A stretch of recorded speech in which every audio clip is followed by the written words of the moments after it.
I fell into museum education almost by accident. I was a sophomore at Brown University and majoring in art history, and went down the hill to the Rhode Island School of Design Museum of Art, armed with my big museum term, and asked if I could speak to the curator. And the volunteer behind the front desk said, "Which one?" And I was kind of stuck for a second because I really didn't know that there would be more than one. And some people had come in behind me and she wanted to take their money, and so she sort of pushed me aside for a second, and I noticed a brochure for some lectures on the table that sounded interesting, and as I folded it up to put it in my pocket, it said Department of Education on the back. And so when she said, "No, I'm sorry, which curator did you want to see?" and I said, "Education?" She went, "Oh yeah." I don't even know what she said. I was so relieved that they had one. And I did start working in the education department, and it really just was a perfect fit for me. As the educator here at the Art Museum, I'm the bridge between the exhibitions and the objects that we collect and the public. And so I try by training our tour guides to enable a wider amount of the public to interact with the objects and to understand maybe why the curators put them up or why we own them in the first place. We're always trying to create dialogue about the objects among our visitors. I work with school groups and teachers to try and get younger audiences in so that they can understand that this is their art museum, especially live here in New Mexico. It belongs to them, they own it. We are so lucky at the museum. We have, I think, the greatest group of volunteers. The largest number of them are our volunteer tour guides, our docents.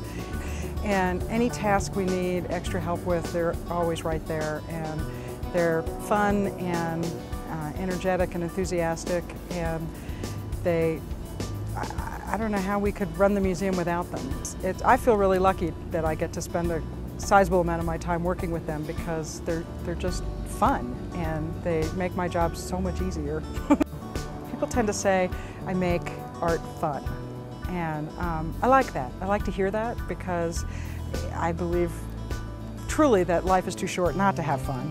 And it does sort of bother me that the arts in general, big capital A arts, have become this thing that people are scared of and intimidated by. And it's, I would say sort of a mission of my career has been to break down those barriers wherever possible and really allow people to have fun, you know, in museums. We're not supposed to be, it's not a mausoleum, you're not supposed to be really quiet and, you know, serious all the time.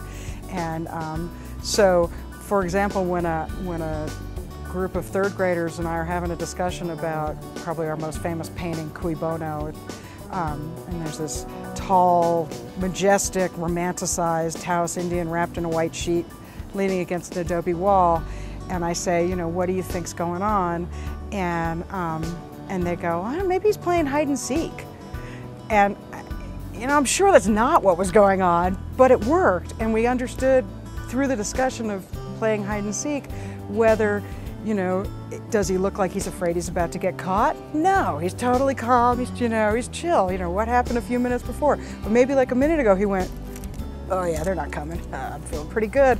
And it really, you know, composition and balance and mood and all the things that you want to talk about in a serious academic way came through in that kid saying, "I think he's playing hide and seek."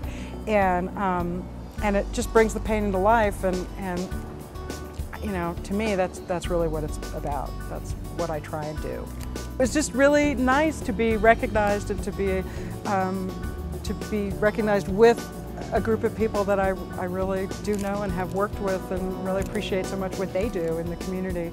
And so I'm really grateful for that. I'm really grateful to Santa Fe in general for, you know, embracing me and accepting me in all the communities that I'm a part of.